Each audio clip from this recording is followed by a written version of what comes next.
All right, excellent. So welcome to the first ring speaker of the spring semester. We're incredibly honored to have a longtime Bergstrom Center Advisory Board member as the ring speaker today, Brian Gale, who's a vice chairman with Cushman and Wakefield in Miami. He's going to spend a lot of time talking about himself, so I'm not going to do a long introduction of him.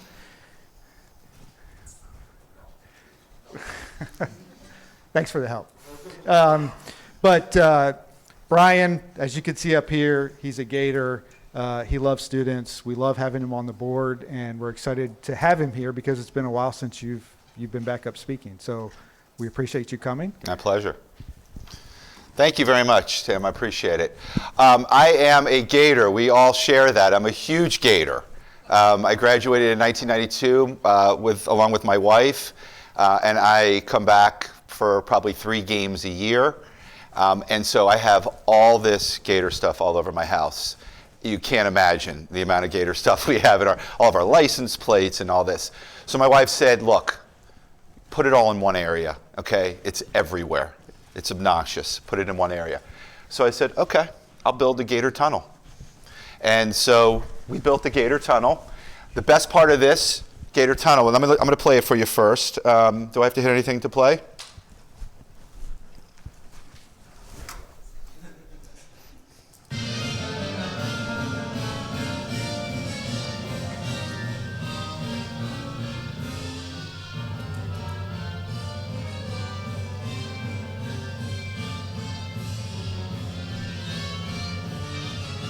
That's the 2008 National Championship helmet with all the players signed on it, including Cam Newton, by the way. 2 Heisman winners. The best part of having that in my house is when my friends who didn't do as well in undergrad that went to Florida State, when they come to my house, they have to walk through the Gator tunnel to get in. They're like, can I just go through the front door? I'm like, no, you got to go through the garage so that you have to go through the Gator tunnel. Yeah, let's start with that one. And yes. Okay, great. So, really happy to be here. As you know, I'm a huge Gator, and I've been on the board for a long time. But I love the kids. I have 3 kids. One's a senior, one's a sophomore, one's in high school. And, you know, Josh I've known his whole life, and Ben. I coached all the kids in all their sports. So I just really enjoy being here. So when I had the opportunity to come back and talk to the kids, it was a no-brainer. I really enjoy being in front of you guys and hanging out with you. It makes me feel young. I mean, I'm only 28, but it does make me feel very young to be with you guys. So I am a panel speaker a lot. I'm involved in a lot of different organizations, and I speak publicly a lot. But one thing I typically don't do is speak about myself. I speak about the market. I speak about, you know, what's happening in commercial real estate. Anything regarding sort of business, right, where I'm looked at as an expert in. But talking about myself is not usually that I feel comfortable doing, because that's just not the kind of person I am. But after, you know, speaking with Steve and Tim, what I wanted to do was to tell you guys sort of how I got to this position, how I got to this point. I'm 52 years old. I've been doing commercial real estate for 30 years. And there's been a lot of things that have happened in my life, whether they were signals or they were just clues or whatever they may be. But that's how I sort of got here. And so I thought what I would do for you guys today was just sort of tell you how I got to this point. And so maybe that you guys can, you learn something today and you're like, wow, something like that recently happened to me. Maybe that's a signal. Maybe that's something that is meaningful. When I was a young kid, I was probably in middle school, maybe, my first year of middle school. I went to New York for the first time. Even though I was born in New York, I left when I was very young and moved to South Florida. And I'll never forget, just getting out of a cab. I was with my mom and my dad, and looking at all these buildings and going, how did they build that? Like, how do you do that? And it was just so overwhelming for me. My mom used to say, like, I was just stuck, like, with my head out the window, trying to see the top of these buildings. And it was a powerful moment for me. There's no other way to describe it. I went home and I thought about it. I was like, God, I would tell people, you don't understand how big these buildings are. It's like incredible. And so that was actually a moment for me, which I'll get to in a minute, of how important that moment was for me. So I was a sophomore in high school, and we were to present to the class on a business venture, whatever it had to be, whatever you wanted to do it on, it just had to be some sort of business venture that you could explain, okay? So I got to class that day, and Stephanie Weeks was sitting behind me, and I turned around and I said, how was your day? She said, good. And she said, are you ready? And I said, ready for what? She says, today's the presentation. And I said, oh, damn. I said, no, I'm not. I didn't do anything. I didn't know it was today. I was a big sports guy, so I was constantly playing sports. My parents couldn't get me off of the fields to focus on school. So here I am, a sophomore in high school. I've got this huge presentation, and I don't have anything. So I picked up a blank piece of paper, and I got up in front of the class, and I just started talking kind of about my dad's business. He was a retailer. So I explained how, manufacturers build things, and after they do that, they sell it to a wholesaler who stores it and keeps it and then sells it to a retailer who eventually sells it to the consumer. And I spent 15 minutes literally on just that one little process there. I got the highest grade in the class. When I came back and sat down, Stephanie ended up getting a B on that class, and she's like, I cannot believe that you just literally went up there with a blank piece of paper and got an A on this thing. That was a life-changing moment for me. Not that I realized I could bullshit, but I realized that, when push comes to shove, I could impromptu create and be able to talk. And that really did change my life, because it gave me a confidence that I didn't have. I mean, I had confidence, but a different level of confidence, that I was able to literally get up in front of my class, not be nervous, look at a blank. I was like, can they tell? I kept thinking to myself, do they know this is a blank piece of paper? Can someone sitting over here see there's literally nothing on this paper? And that was the life-changing moment for me.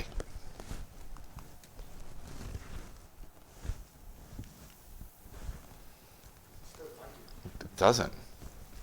It's just this next button, huh? So they had this really good public speaking class at UF, and I thought, that's got to be important. Public speaking is such an important thing. Recently, my wife was diagnosed with something, totally fine now, thank you for asking, and she went to the doctor, and what I noticed was these doctors are trying to sell her. Oh, I've done all these surgeries and I'm the best, and you should use me. And so I kind of was thinking about that recently. I was like, wow, I mean, every single profession, even lawyers, right? They're out there constantly selling, I'm the best and you should use me and all that. It's an important part of life. I don't care if you're a doctor or a lawyer or you're in real estate, you're always selling. You always should be selling. So I had this public speaking class at UF, and I took it very seriously, unlike my sophomore year in high school. And I prepared, and I got an A, and the teacher said, you should think about being a public speaker at one point. And I was like, well, how much does it pay? He says, it depends on how good you are. And so having that class, any chance that you can get to take a public speaking class, take it. I just made my son do it, who's not a great public speaker. He doesn't love being up in front of people. And I said, take this class. He goes, Dad, that class was unbelievable. The difference between the beginning and the end, total game changer. And if you have an opportunity to get up in front of public and speak to people, it will change your life. It will absolutely change your life. If this doesn't work, then I know somebody from Florida State did this. Okay. So I graduated college in 1992. Didn't know what I wanted to do. My parents said I would be good at sales. So I went to a recruiter and I said, I'd like to find a job in sales. And she's like, well, what do you want to sell? I said, I don't care. She said, how about copy machines? And I said, sure. sounds great. I'd love to sell copy machines. They had an unbelievable training. This company, Lanier, is owned by 3M, Minnesota Manufacturing. Big company, great training program. They sent you to Atlanta for a week, and you learned all the specifications of the copy machine, but you learned obviously how to sell as well. And so since I had just gotten hired there and I hadn't gone to sales school yet in Atlanta, my district manager said, hey, look, they're not going for another week. If you want to just get your feet wet, go out in the market and sell for this week, even though you have no training. So when you come back, if you sell a copier, you get to ring the bell, okay? Now here there's probably, there's probably 25 sales guys or something like that in there. I went out in the field, and it was like a maid nanny service or whatever. Somehow I just convinced them that their copy machine was old and they needed a new one. I didn't know how this thing really worked. I just started. So she bought it, day one. Came back, and you had to come back every single day. You had to be in the office at 7:30 in the morning, and you had to come back at 5 o'clock every single day, okay? And I came back, and I rang the bell. And I remember for this one guy, Manuel, he's like, dude, don't ring the bell unless you sell a copier. And I said, no, I sold the copier. And they're like, how'd you sell a copier? I was like, I don't know. The lady needed a copier. I sold her a copier. That got me some confidence. The last day of the year, I had to sell about $2,500 copy machine to win the President's Council, to be the top salesperson. And meanwhile, there were people who have been there for 10 years, 15 years. I was right out of college, full of piss and vinegar. And there was this one guy who I kept calling on, and he's like, yeah, not now, I'm not ready yet. So I knew today was the day. It's President's Council. It was 8 days in Maui, okay? And a trophy and the whole, the recognition, the whole thing. So I walked in and I said, hey, there's no more no's. Today's the last day. And he's like, look, I can't deal with this right now. And I said, all right, I'm going to be in your reception area, not leaving. And whenever you got time today to talk to me, you're buying a copy machine today because I'm not missing out on President's Council. I sat there for 3 hours. He come out. It's like, you're still here. I'm like, I'm not leaving. And he bought it. Last day of the year, I called on that guy 15 times. He just wouldn't do it. He knew, first of all, he needed a copy machine. And he knew that I wanted this bad. And I worked hard to get it. I was always respectful. And it closed, and I became the top salesperson. I won the trip, 8 days to Maui, won the President's Council, and it was a big thing. And so I learned that day, if you want something, go get it. No does not mean no. In certain services it does, but not in sales. Not in sales. They say 7 no's, okay? The guy means no after 7 no's. But I earned his respect. I worked hard, I showed up a lot, and he knew that I wasn't going to leave until he bought this copier. So that was a big day. That defined my career moving forward. So I ended up selling copy machines to CB. At the time it was CB Commercial, now CBRE, Cushman and Wakefield, and Codina Bush Klein. Codina Bush Klein, it was Jeb Bush, who formerly was the governor of Florida. Father and brother were presidents. You all know them very well. And so I was like, oof, that's a really, really good company. So as I sold these copiers, I would have to sort of show them how they work. If you get a misfeed, this is how you get rid of the misfeed, and this is how you sort, and all this stuff. And so, they were heckling me a little bit as I was doing it, and I started to heckle them back a little bit. And then they were like, they grabbed me. They go, dude, you're in the wrong business. How much money do you make? Like, this is not the right business for you. You got to get into commercial real estate. So I started to think about it. I always liked real estate, but then it came back when I got home, and I really started to think about, wow, I'm really enjoying this. the copier, everyone needs a copier, and it's not that hard. Making pretty good money, 1992. But what I thought about was, man, remember when I went to New York City, that first time, that feeling I had, that first time in New York City? Maybe that was a calling, maybe this is for me. And so it was literally that trip in New York City as a middle schooler that I kept going back to, thinking, I gotta do this. This is what I love. Don't go into a job that you don't love. Right? If you're going to be good at something, you're going to love it. If you love it, you're going to be good at it. And so I decided to go with CBRE, which was, at the time, I think still is, largest commercial real estate firm in the world. And my whole life changed from there.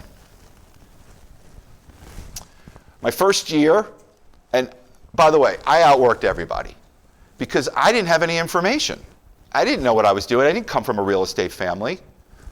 I didn't know how to do a real estate transaction. I could spell real estate, but not a whole lot more than that. But I grinded. I was Philo, first in, last out. No one was going to outwork me. And I would tell people. And as I was, even calling on people.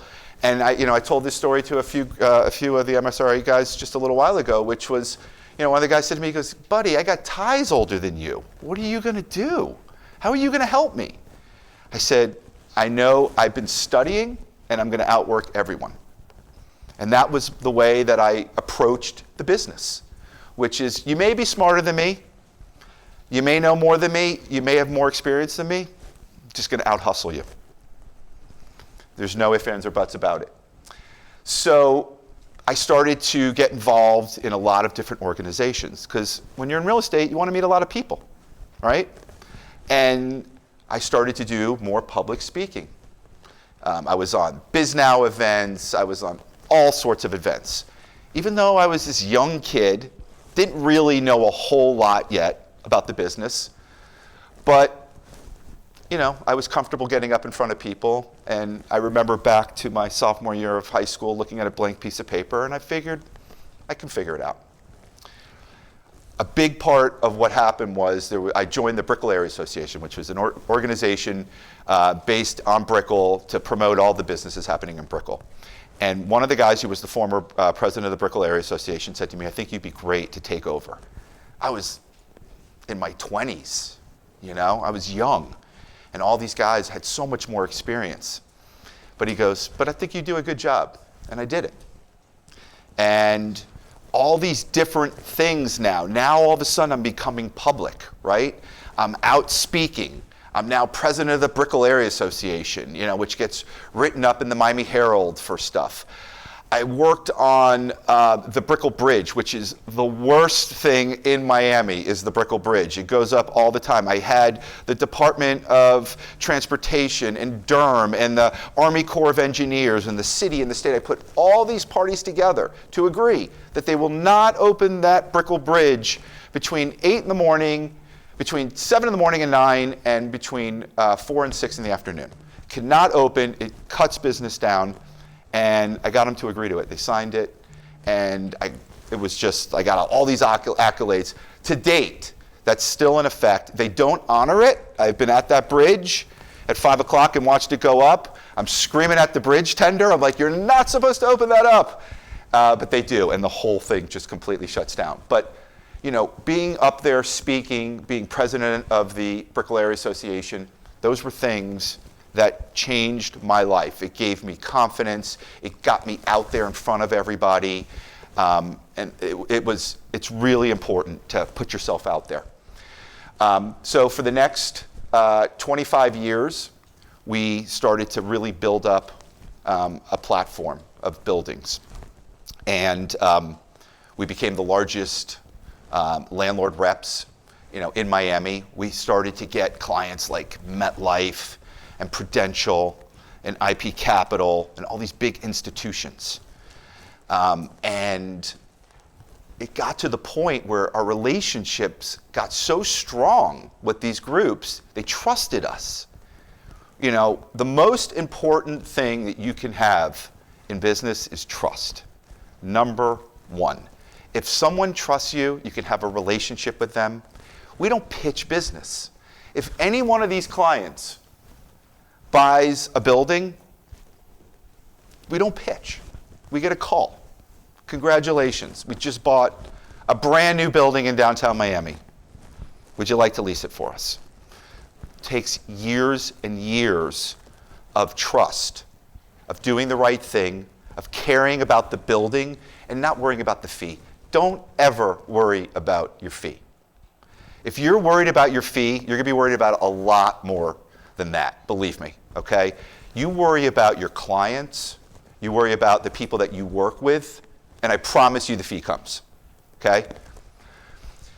At 30 years old, so I left CB in 1998-ish, and there was a company called Taylor & Mathis. They were based in Atlanta, and they were a specialty firm that did development and represented owners of office buildings. They did the leasing and management. And they came to me and said, hey, we'd love for you to run the Miami office. And I was like, I'm not interested. I got a good thing here at CB, big company. I'm really happy here. But they convinced me that, you know, you've got a niche. That's what we do. And you come over here and do your niche with us. And I was there for 18 years. I think I missed one slide, or let me just go to this slide for a second. Okay, here we go. So, by the way, that was me 20 years ago. Had a little bit more hair. So, did they mix up a couple of these things? Yeah, built my team. Okay. So, all right, I'm with Taylor & Mathis now, and it's a smaller company. Started with a big company, went into a little bit of a smaller company, but very, very niche focused. To date, so this is now 25 years later, my team, which is a 7-person team, we're the only team in Miami that specializes in just representing institutional owners of office buildings. I took this course, which changed my life as well. This guy's name was John Cundiff. He lived in Phoenix, Arizona. I never met him. The course was about $6,000 back in the 90s. It was a lot of money. We paid half, and the company would pay half. And you'd get on these calls with him, and maybe they were an hour and a half, 2-hour calls, 6 calls. And, you know, after you get through all the weeds and you figure it all out, he said to me, he said, Brian, let me ask you something. You're a big sports guy. He says, if any of the Dolphin or Heat players get hurt, who do they go to? Josh, who do they go to? Who? Well, they do go to the bench, correct. There was a guy, Dr. John Uribe, right? You heard the name, John Uribe? He's the guy in Miami, fixes everyone's knees and elbows and all that. And he said to me, Brian, do you know him? I go, no. He goes, well, how do you know? I go, I just know who he is. He says, but you don't know him. I said, no. He said, how would you like to get to a place where your name is synonymous with your profession? Like, they'll know you for your profession. I said, I would love that. He goes, that's where you got to get to. When somebody gets hurt on the Dolphins, they go to Dr. John Uribe. They don't go to anyone else. Everyone in South Florida knows that. He's not famous, he's sort of infamous for his work. People know who he is through his job. That's where you want to get. And so that resonated with me. And I said, okay, I get that. I want to be the landlord guy in Miami. And there were guys doing landlord and tenant and all this kind of stuff. But I want to be that guy. I want to be synonymous. And it's funny because like now I'll literally walk around the design district and someone will go, hey, you're Office Brian, aren't you? And I'm like, yeah, that's what I want to be. So to get to that point, to be synonymous with your profession, and that sort of changed my life, and that's the reason why I decided to go and leave CB and go to Taylor & Mathis, because they did that, they were focused, they had that niche. Don't be the jack of all trades, okay? You're not going to get anywhere as jack of all trades. It's good to know a little bit or a lot about everything, okay?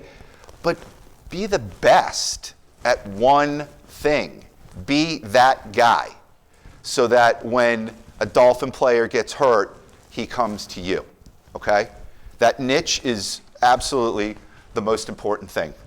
I became a partner at 30 years old, and then 18 years later, me and the president of the company ended up buying out all the partners in this company. And we were the two principals of Taylor and Mathis. We had 12 million square feet throughout Florida, leasing and management business, from Tampa to Jacksonville to all over, okay? Representing all types of institutional clients. Then Cushman came knocking. The next year, Cushman lost their agency team, and they came to us and said, we'd love to buy your company. And we said, we're just getting going, right? We just bought out our partners. We're just getting going. And they said, well, the world is changing. There's a lot more institutions, and institutions tend to like to work with the bigger companies. Because if you're an asset manager on an office building, okay, and you could hire, CB, Cushman, okay, or just a small company, if it goes awry and you hired the small company, you just put your butt on the line, okay? If you hire a Cushman or a CB, I hired the big company. Didn't work out. Okay, fine, let's try another company. So the smaller companies do have a challenge, right? Because big institutions are putting themselves out there by hiring a smaller company. And so we started to see that. We were losing a little bit of business to the big companies, and we decided we ended up a year later selling to Cushman and Wakefield. We grew our portfolio from 5 million square feet to 8 million square feet. The whole Miami-Dade County office market is 55 million square feet. That's every building in Miami. And we have the lion's share of it at 8 million square feet. This year, 4 years ago we got hired, we pitched, we got hired on a brand new building to be built in Miami. Rents were top of the market, $60 a foot. Met with the developer, we said, we'll get 60 bucks. We should be able to get 60. Maybe for the high floors, we'll get $70 a foot. Okay, they went and they built it on spec. Not a lot of people build office buildings on spec. It takes a lot of guts to do that. No tenants. You gotta buy the land, you gotta get the loan. I mean, it's very, it's a tough thing to do to build spec. And our client decided to build spec. COVID hits in 2020. We're just breaking ground. And I remember sitting home in March of 20 saying, what am I going to even do anymore, right? No one's going to the office. The world's changed. I got to think about something else. And then June of 20 hit. And I started to realize, oh my God, everyone is moving to South Florida. And I mean everyone. Every day there was a new inquiry. 5,000 feet, 10,000 feet, 20,000 feet, 50,000 square feet. Huge tenants that we've never even seen in Miami. Average tenant size in Miami is 5,000 square feet. We're getting 50 and 100,000 square foot requirements out of nowhere. Why? Because we have a better tax environment than New York. I just explained to some of the kids recently that if you work in New York City and you work in Miami, and you're filing your personal income taxes, it's 13% different, okay? 13%, it's a lot of money, especially for the first wave.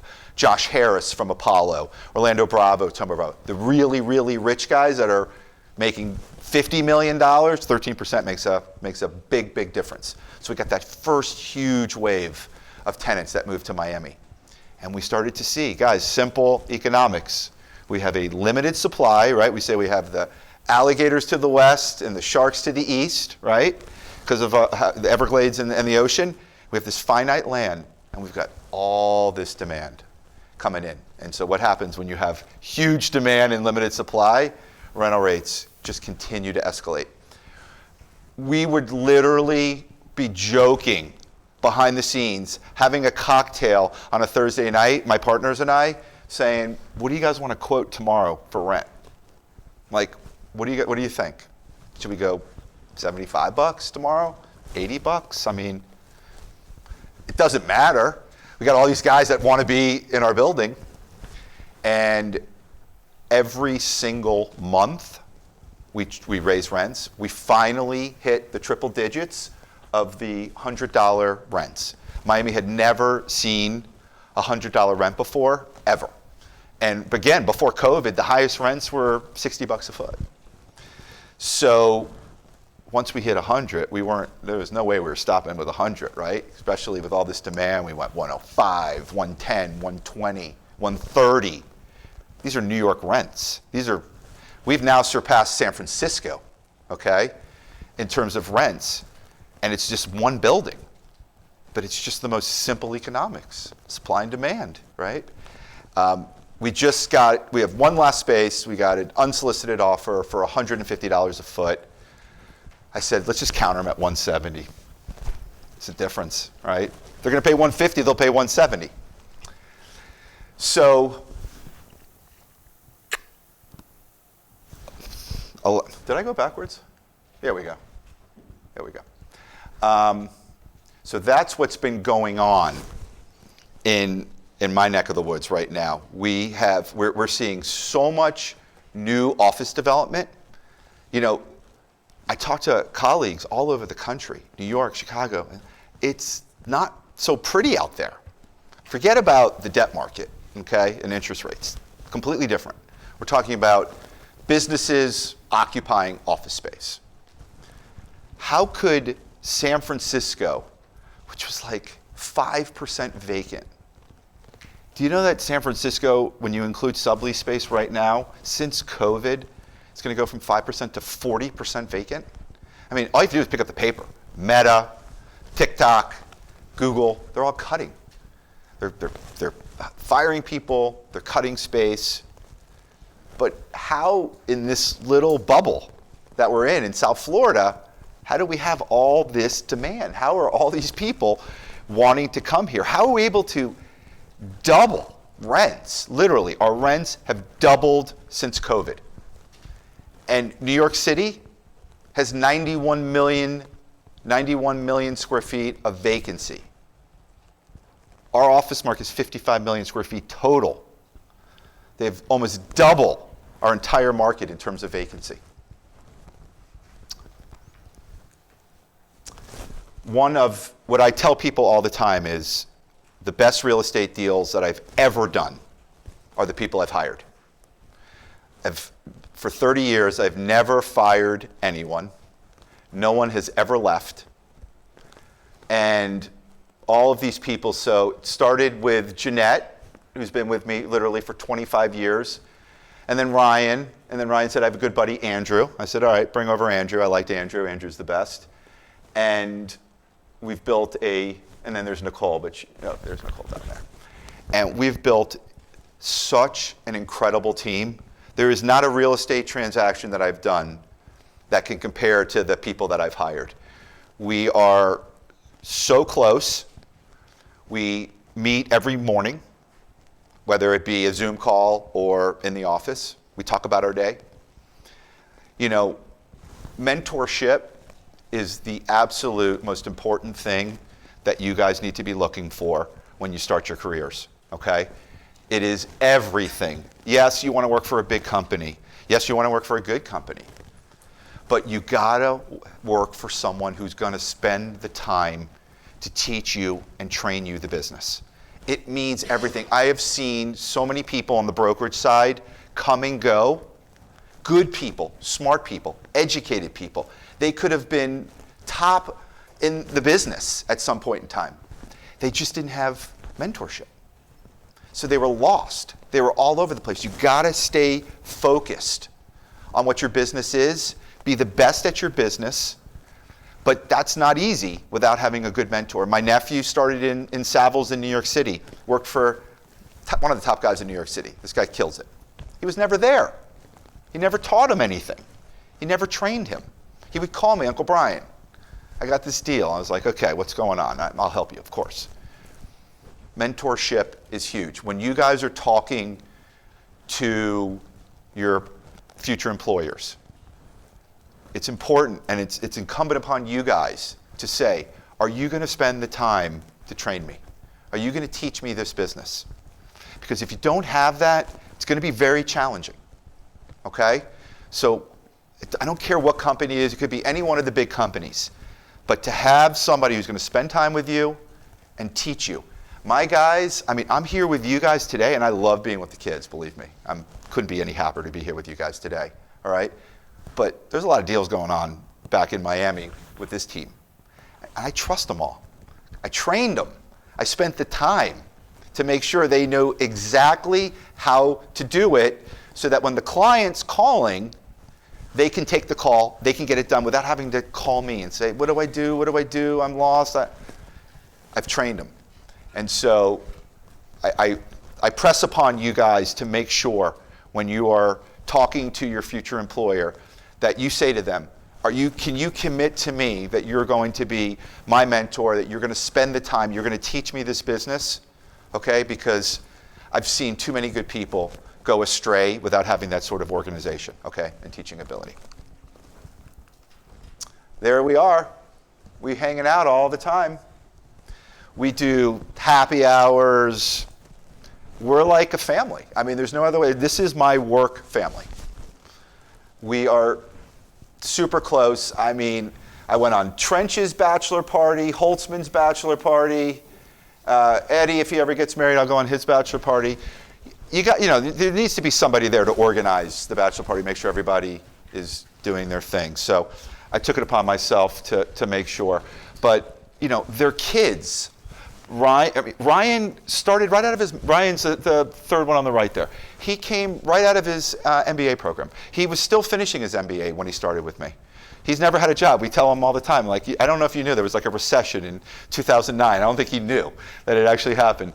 But Ryan's kids call me Uncle Brian. They're 9-year-old twins.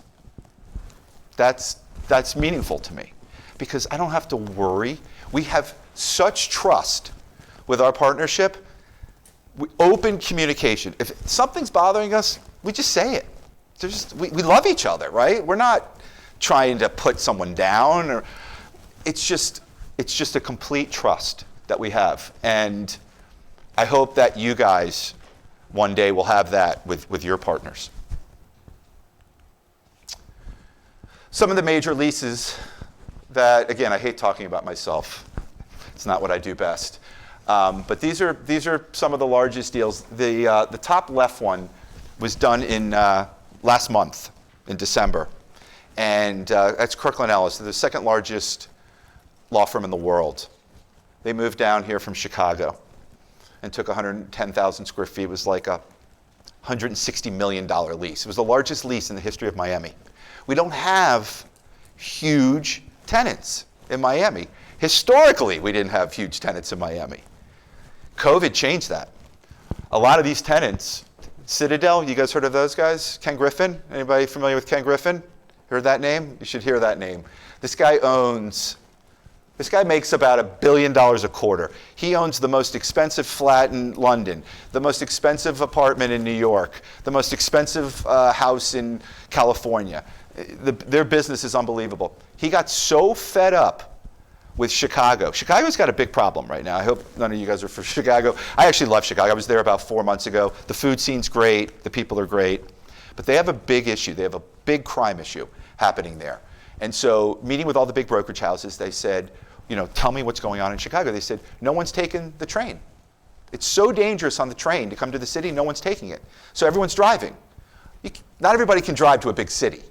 They said traffic's like an hour and a half to 2 hours a day each way to get it in. People are spending 3 to 4 hours a day in traffic because they're scared to drive. They're scared to take the mass transportation system because of how dangerous it is. That's a major, major problem. The last thing that happened was Citadel ended up moving their headquarters to Miami. Miami is not a headquarter city. Historically, it's not been a headquarter city. We get a little bit of regional offices. We get Latin American offices. We don't get headquarter offices. That's the start of the headquarter offices for Miami, is Citadel. It's moving down like 400,000 square feet. All the people are here, already moved down to South Florida. So the whole landscape of South Florida has really changed. And by the way, when I talk about Miami, I'm also kind of talking about West Palm. West Palm Beach is on fire, absolutely on fire. Related came down, they bought all the buildings. I was on one of them actually, too. And he controls the whole market. There's 7 buildings in downtown West Palm. He owns 6. He just raised rents by like $25 a foot. Like $25 a foot out the gate, day one. Where are you going to go? You're going to go to this building or that building? I own that too. He has a complete monopoly in downtown West Palm Beach. So rents are $140, $150 a foot right now in little sleepy little West Palm. So it took a long time to get a lot of these, but you can see there's some great names. One of the things I was telling Josh and some of the other kids is one of the great parts of what I do on a daily basis is, if you think about it, if you're going to move your office, that's a strategic decision. That means the CEO, the managing partner, the owner, they're the ones who are going to come out and look at the space, and they're the ones who are going to make the decision if they're moving or not. Those are the people I get to hang out with. Those are the people I get to interact with on a daily basis. All these top-level businesses, right? They're not real estate people. They're law firms, they're insurance companies, whatever. But the people that we get to deal with on a daily basis are the top of the firms. And so that's a nice way to kind of work your day, right? To hang out with a bunch of really high-end, super smart people. Just a little bit about Cushman & Wakefield. We are one of the 3 big firms. It's Cushman, CB, and JLL. Those are really kind of the 3 big firms. Our company's made such a huge push. Look at the women at Cushman & Wakefield. They make such a huge impact in terms of making sure to hire. They're all about diversity. I mean, they really, CB and JLL, I don't think are even close to that in terms of what they do for diversity and inclusion and all that stuff. But I mean, it shows that right there, we have 42% of all the managers in our company are women. So that's really kind of special. It's a great company with over 400 offices, 50,000 employees. If you have an opportunity when you come out of your master's program, which by the way is such a special program here, this MSRE program is unbelievable. It really is. I've seen kids over the last 10 years, 15 years that have graduated from this program. The job placement is almost 100 if it's not 100%, but it's a great, great program. Start if you can. Try and start with a big company, okay? We talk about you'll meet a former really smart guy and you're like, oh yeah, he's a former Goldman Sachs guy, or an attorney, small attorney, has maybe 4,000 square feet and he's like, yeah, I'm a former Greenberg Traurig attorney. They always refer back to their original company, the big company that they worked for. So I would advise you, to the best of your ability, to try and start off with a big company. It gives it just a little extra posh. Make sure you have a great mentor, okay, to the best of your ability, and just outwork everyone. It's interesting now to see some of the young kids that we have in the Cushman office now. I mean, we probably have, 8 kids that are, in their young 20s. And, there's a couple that, 5:30, you'll see them pack up their bags and start to leave. And then you see the ones that crank. And I'm not saying your whole life work, because that's not at all what I'm saying. You got to have hobbies and into a whole bunch of other stuff. It's not all about work. Life is not about just work. But in the beginning, you got to grind, okay? You got to grind. You got to show them that you're the one who's going to outwork, out-hustle, okay? Because everybody's smart, right? How do you distinguish? Everyone's got master's degree or MBAs or bachelor's degrees from good schools. How do you distinguish, right? Is it their personality, because you like them, because you have the same likes? You see the ones that grind, the ones that really, and those usually are the one. I mean, I could tell you 8 out of 10 times, the guy who's just grinding is, when I'm talking about when you're in your 20s, not that you shouldn't grind in your 30s, but you got to go overboard to show how committed you are when you're first starting off, and that just really makes a huge difference. And that is officially my presentation. I want to open it up to you guys, okay, for some Q&A. And whatever questions you have, by the way, there are no dumb questions. Just let's be clear. There are no dumb questions. What's dumb is if you don't ask a question because you think it's a dumb question. That's dumb.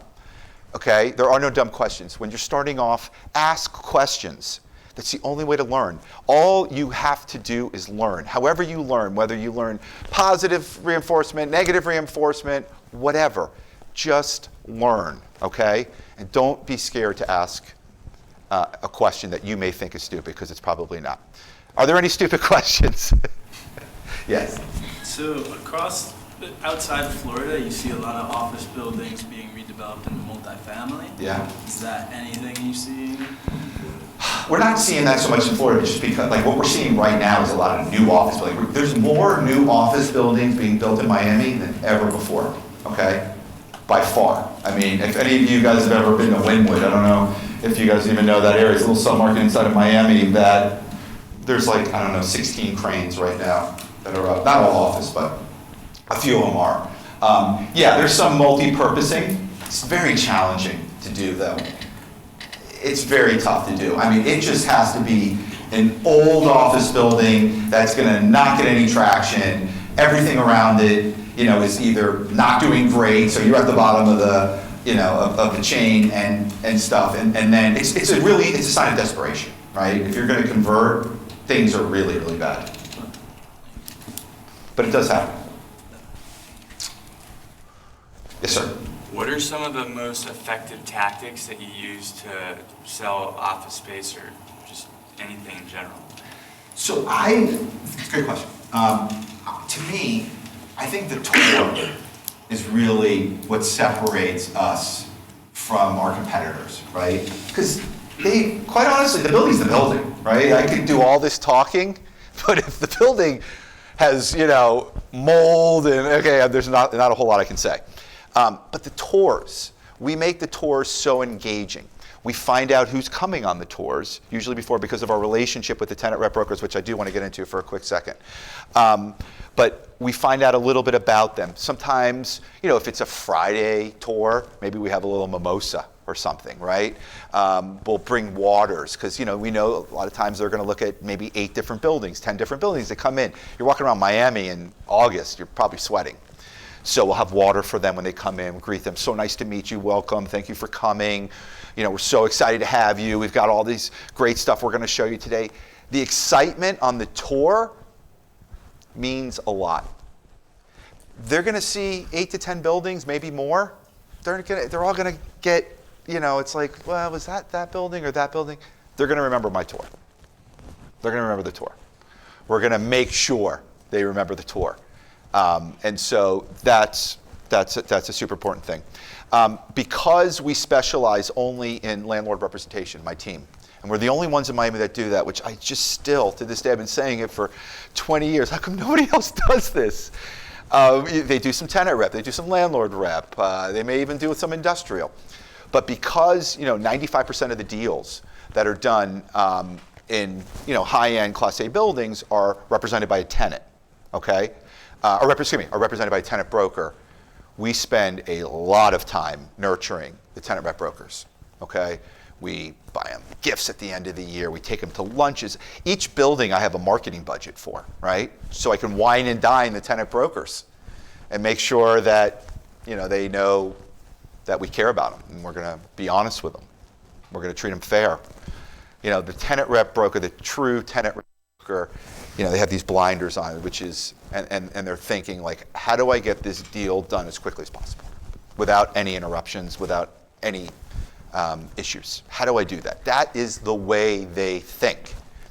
So we know that. So we make sure that we give them the path of least resistance. I mean, we get our rent, don't get me wrong. They're gonna pay the rent. But we just make the process easier for them, smoother, total trust.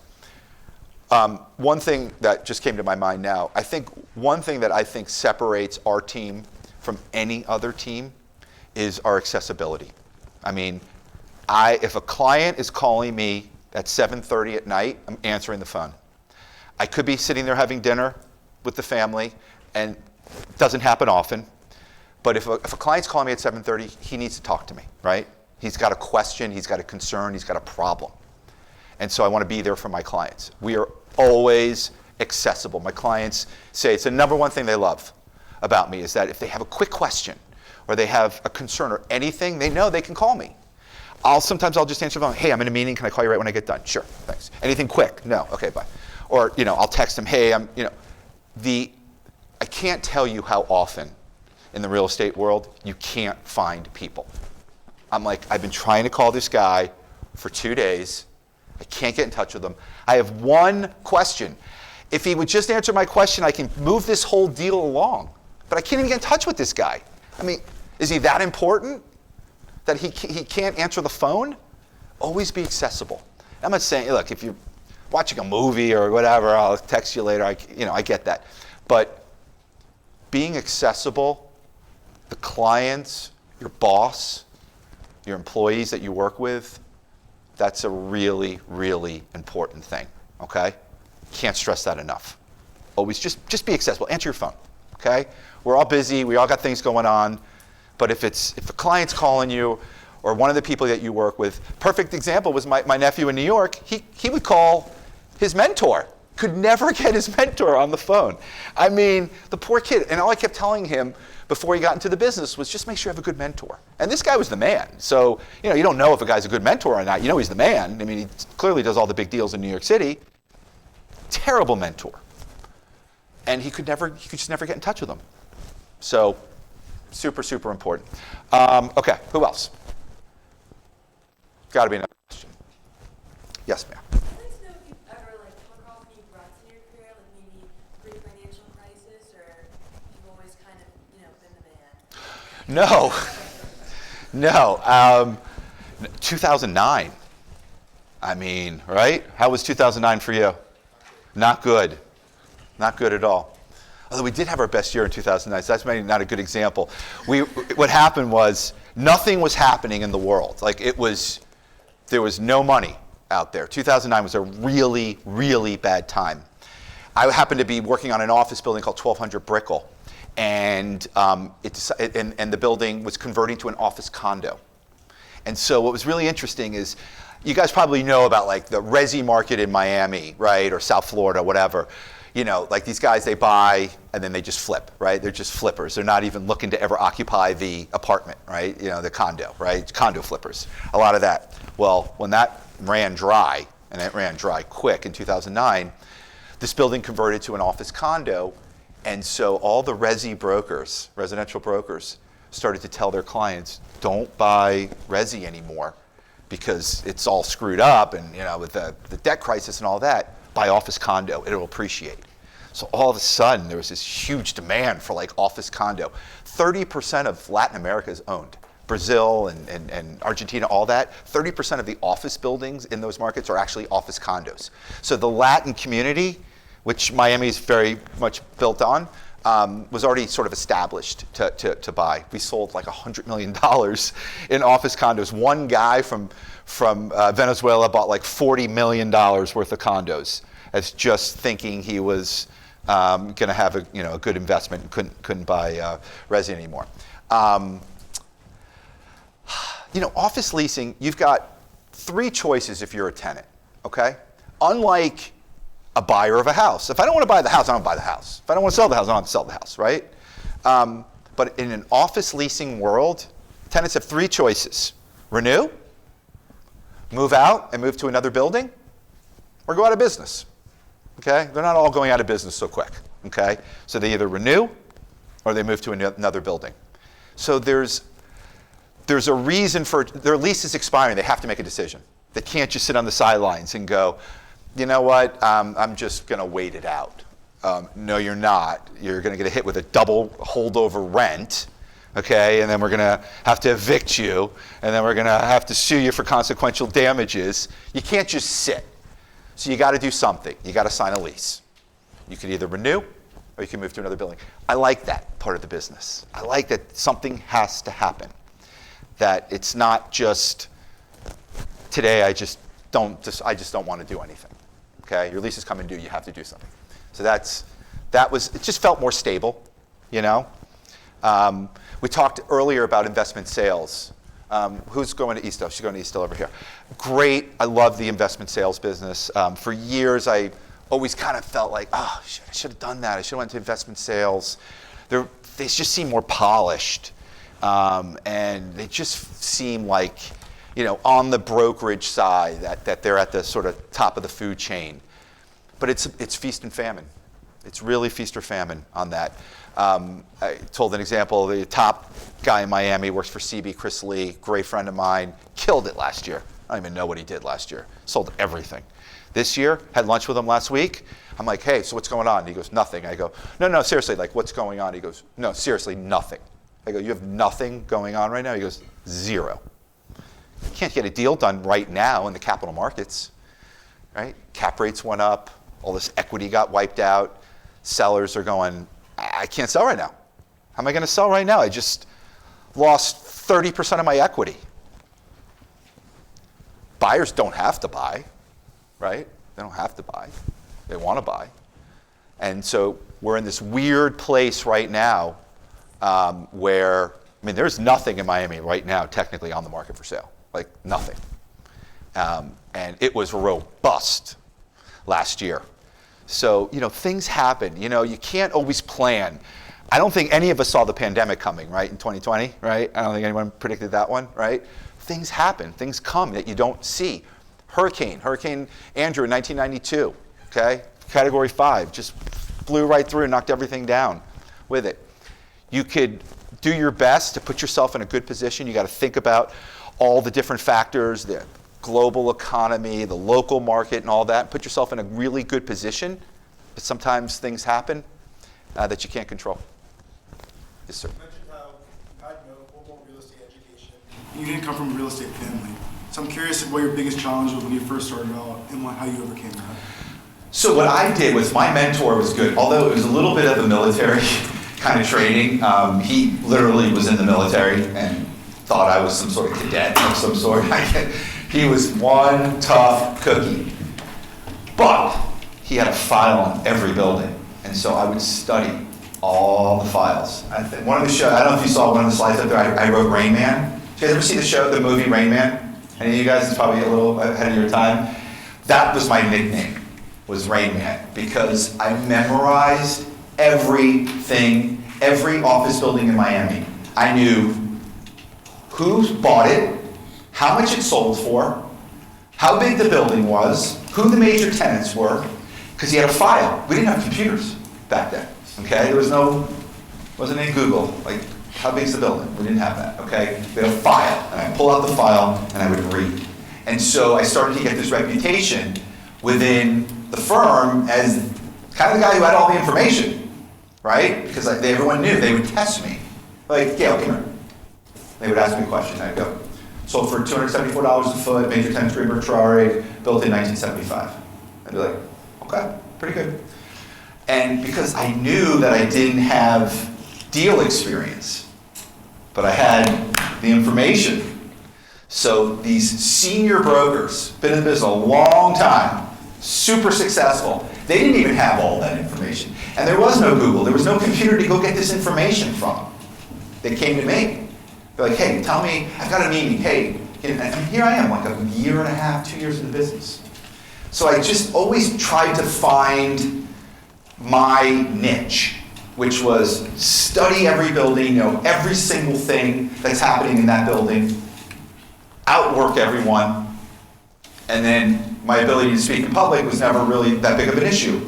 So when you put it all together, I started to build up, my clientele. Yes, sir. You mentioned hurricanes and South Florida. I wonder if you could address that, looking at risk, hurricanes, climate change. Is anybody talking about that? And insurance. How is that going? 3 great questions. Insurance is a problem right now. I'm going to get back to that in a second. Insurance is a big problem. So somebody asked me the other day, what would possibly slow down this boom in this Miami office market? Like, what could you even think of? Because, sure, it could be tax changes, right? Could be government changes, right? Stuff like that.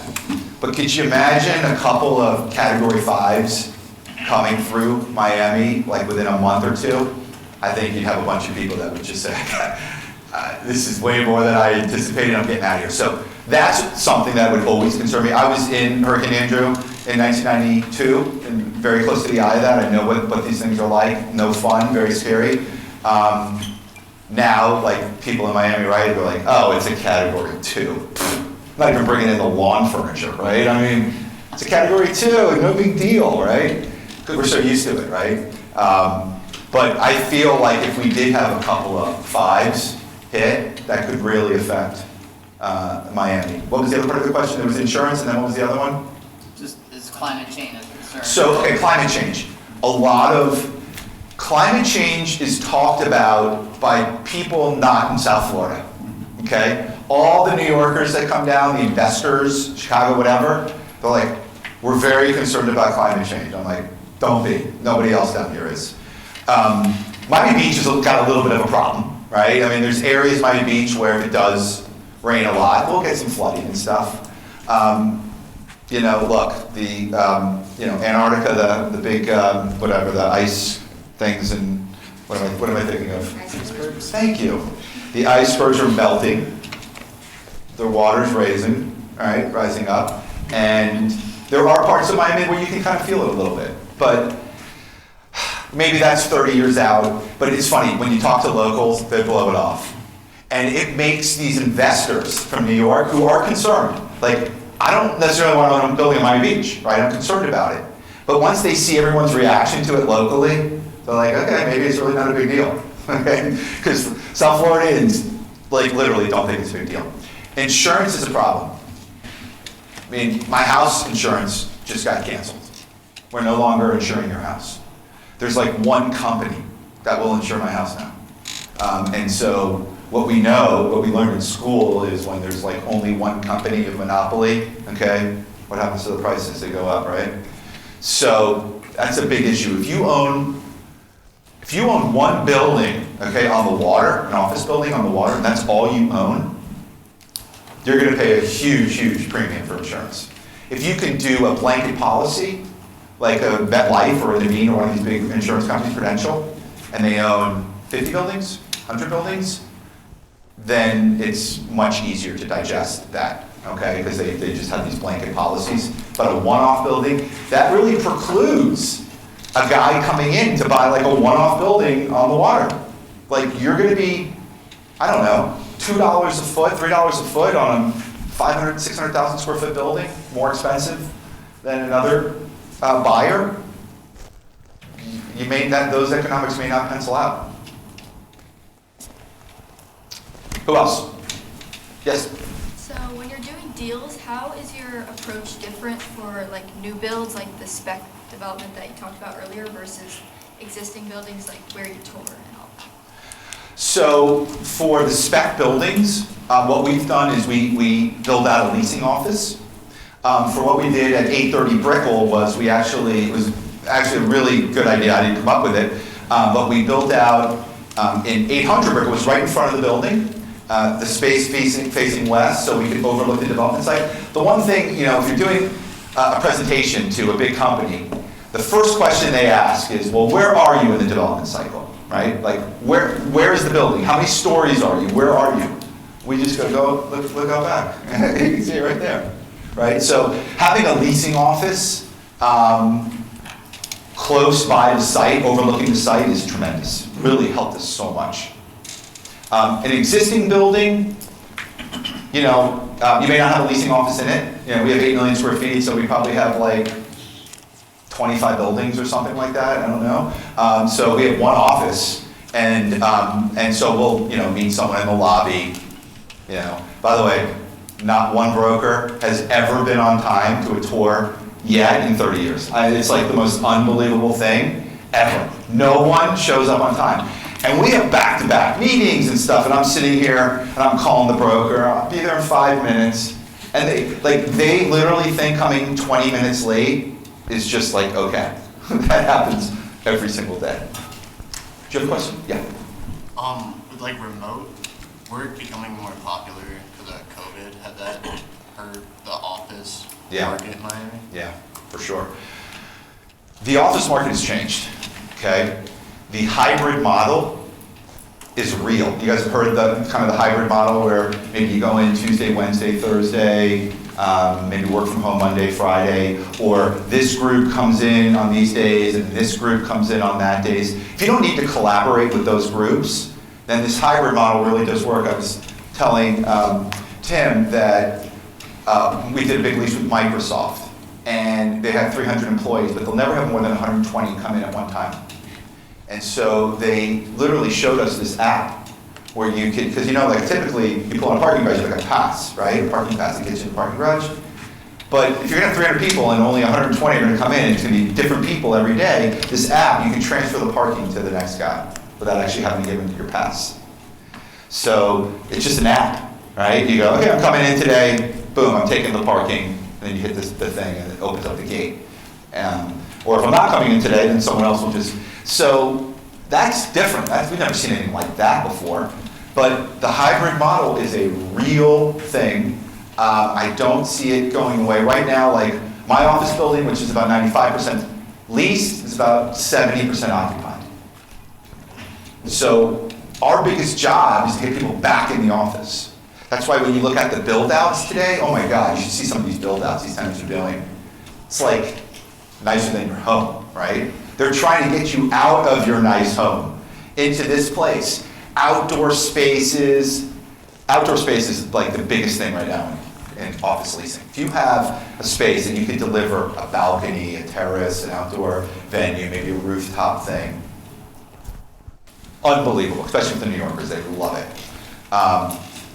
But the way that they're building out spaces is like huge kitchens. You should see some of these kitchens. There's a law firm called McDermott, Will & Emery. I think they're DC based. They just took about 50,000 square feet. I don't even know how big their kitchen is. It's got to be like 4,000 square feet. So nice. But they want people to go there, not just sit there and eat, but to collaborate, to talk. It's a nice place for everyone to go. Makes you feel good. Getting people out of their houses is a big issue right now. Yeah. When you went to Cushman, did you make them sign a non-compete so they wouldn't have another office team?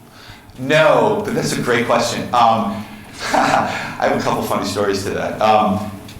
No, they made me sign a non-compete so that if I left for a year, you don't compete. No, I wasn't worried. There was somebody at Cushman that was there prior to my team joining, okay, in 2018 or 16, whatever. And they ended up leaving when my team came. They just felt like they didn't want to compete and whatever. So they went to another firm. And he put in his contract that if they hire my team, he could leave. But yeah, I mean, typically, you wouldn't really be able to kind of get that. Because they do want, quite honestly, I would not mind having another team. Just stuff that because the other thing is, it's hard, to grow. It's hard to grow in terms of if you have one building here, how are you gonna have this building right here? They conflict, they compete with each other. Technically, I'm supposed to pull all the tenants out of this building and fill up with this building, right? So if you have two buildings right next to each other, who gets the love? Who gets the first glance? So those conflicts of interest are very challenging in terms of growth. So right now, we have 3 buildings on Brickwall and 2 buildings in downtown. One's like a Class A, one's a Class B, that type of thing. But to have 2 Class A buildings that compete against each other, right next to each other, is very, very challenging. So to have another team come over and work at Cushman, where we couldn't take on buildings because of our conflict, where they could, would be welcomed. So, yeah. How has the definition of Class A buildings changed and migrated? Very good question. To the New Yorkers, we don't have Class A buildings. They've been very adamant about that. They go, your buildings suck, okay? Your stock is terrible. None of your buildings would be successful in New York. I mean, I've heard it all. So you guys know the flight to quality, right? The flight to quality is so strong right now. These guys will pay anything. There are so many tenants right now that are sitting in temporary spaces like a WeWork, okay, or a Regis, or just a sublease space, because they won't go into an existing building. They'll only go into a new building. So here they come down here, the new building's not ready, and they'll sit in temporary space for a year or two, just to get ready to go to the new building, because the existing stock of buildings we have does not suffice for them. We have, the C buildings are renovating the B buildings are renovating to try and compete with the A's. But the flight to quality is so real and so strong and completely inelastic. I mean, we have, like I said, we have a deal. These guys made an offer at 150. We're going to go back at 170. These guys are going to pay 170 in a heartbeat. I'm almost thinking, like, why do we go 170? You know, like, because there's no space left. They'll only be in a certain amount of buildings, a certain type of building. So, yeah, that's what's going on there. Yes, Josh, please stand up so I can see you. Yeah. What type of lease structures, like, are you seeing, like, more short-term because of risk of, global warming, and maybe people are even concerned if Miami's really dead or last? Yeah, that's a very, very good question, as a matter of fact. Not because of global warming, because remember, everyone locally is like, global warming, like, what is that, But they are concerned with, we're bringing all these people down here, what if they don't like it? But I gotta tell you, all those leases I showed you before, they're all like 10, 11, 12-year leases. The problem is, if you want to build out a really nice space, you want the landlord to give you a generous tenant improvement allowance, and you're only gonna do that over a long-term lease, right? If you get a 5-year lease, you're gonna get half the tenant improvement. It means they're gonna put more money into the space themselves. So it's an interesting dynamic, because there are some tenants that are just like, for instance, like I'm doing a Holland & Knight lease right now, okay? 120,000 square feet. It's their corporate office for Holland & Knight. And the guy's like, no, I'm not going more than 5 years. And I said, it's fine, because we actually like them to go longer term, right? The longer the term, the higher the gross value of the lease, the higher the fee, right? So we tend to like them to go longer term leases. But he's like, no, I know the market is super high right now, and I'm betting that it'll correct a little bit in 5 years. I don't want to lock it into a 10-year lease at what he believes to be the height of the market. What else? You got something for me, Udi? I went to college with his dad. I'm trying to think. Good. You good? Good. I have a question for you. Yes, sir. So the good part of what's going on is you have a lot of business, bringing a lot of companies in. I think you told me when we talked a month or so ago, the new building's like 70% or 80% new to market. Oh, right. Great question. Right? New to market. From a growth perspective, that causes a lot of problems when you're alligator to shark, right? Yeah. How is Miami handling the influx of new people from an infrastructure perspective, from a housing perspective? Two biggest issues right now, traffic and schools. These guys, public school system's not great, unfortunately, so they have to go to private schools. They're all booked. They're filled. Citadel, I was talking about Ken Griffin recently, okay? A bus showed up to my kid's school, like a little mini bus, with a bunch of very high-earning Citadel employees, okay?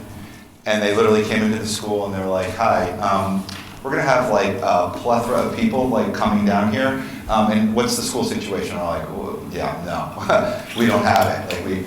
It's a major issue. There's school expansion. My kid's school, they just started a real estate committee that I'm on now. Apparently I got nominated to, because they've run out of room. So they have to go now find land to build, because they have pre-K and middle school and all that. Maybe we can move the pre-K somewhere else, have a bigger middle school and high school. It's a big issue right now is the school system.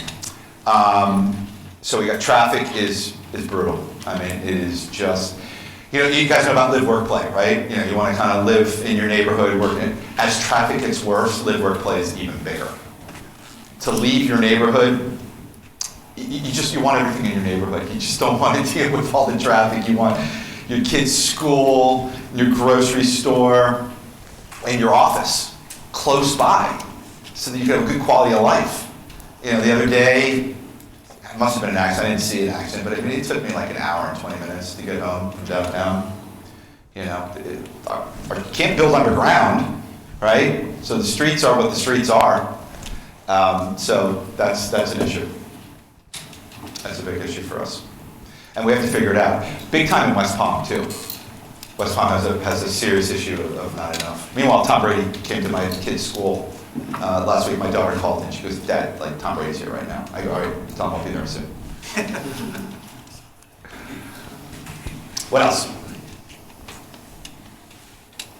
One last one? How do you, like, could you, like, how do the fees work? Like, is it like, kind of, my understanding of investment sales, like, once you get this, like, sale price, you get, like, this much more. Yeah. Like, how does it work in the leasing world? That's a very good question. So on the investment sales side, okay, you're gonna need to know this. The bigger the deal, the smaller the percent.